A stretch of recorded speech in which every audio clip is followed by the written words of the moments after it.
এই DID plot পুকুরের আহ্বায়ক মানে ইব্রাহিম আহমেদ রিপন সাহেবকে আমি এই পেয়ে গেলাম হঠাৎ করেই। তারপর তার একটি কথা আমি শুনবো এই পুকুরের ব্যাপারে।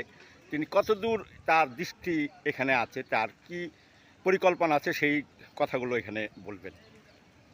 আসসালামু আলাইকুম, ধন্যবাদ আপনাকে এই মূল্যবান আমার মতামত নেওয়ার জন্য। আপনারা জানেন যে এটা ১৭ বছরই পুকুর, ব্যান্ডারিয়া ডিআইডি প্লটের ঐতিহ্যবাহী পুকুর। দীর্ঘদিন ধরে এই আমাদের এলাকায় সাইদুর রহমান শহীদ নামে একজন দখল করে আওয়ামী লীগের কার্যালয়, কাউন্সিলর কার্যালয় সহ বিভিন্ন দোকানপাট নির্মাণ করে রেখেছিলেন।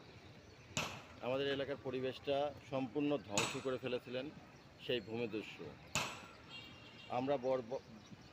আমরা প্রায় 5 বারের উচ্ছেদের এই আজকের যে আপনি এই মনোরম দৃশ্য দেখতে পাচ্ছেন, আজকে এই পাঁচ বারের হচ্ছে উচ্ছেদের ফলাফল। দেখেন এখানে একটা ওয়াকওয়ে নির্মাণ হবে। আমাদের মা খালারা, আমাদের এলাকাবাসীরা সবাই এখানে হাঁটবে উন্মুক্ত স্থানে। আপনি দেখতে পাচ্ছেন আমাদের এলাকার মানুষ এখানে বৃক্ষরোপণ কর্মসূচিতে অংশগ্রহণ করেছিলেন।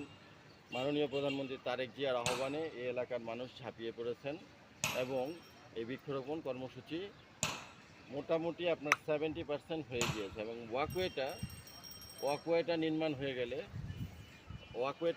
হয়ে গেলে মাত্র আমাদের 14 দিনের এই দৃশ্য, কিন্তু 14 দিনের, যেটা গভর্নমেন্ট কাজ করলে হয়তো বা 1 বছরও শেষ করতে পারতো না।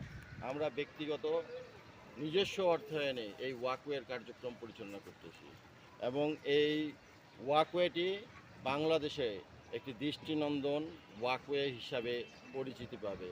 হাজার হাজার লোক, আপনার মতো লোক দেখবেন, কন্টেন্ট ক্রিয়েটর যারা করেন, এখানে অনেক মানুষ আসবে, দেখবেন, সেলফি নেবে, ছবি বানাবে, মুভি বানাবে। এটা একটা দর্শনীয় স্থান হিসাবে পরিচিতি লাভ করবে। ধন্যবাদ রিপন ভাই আপনাকে, যে আপনার মূল্যবান কথাগুলো এখানে তুলে ধরার জন্য। আমি আশা করব যে এই পুকুরটি আগের আদলে হয়ে যাক এবং এখানে একটি সুন্দর ওয়াকওয়ে তৈরি হোক।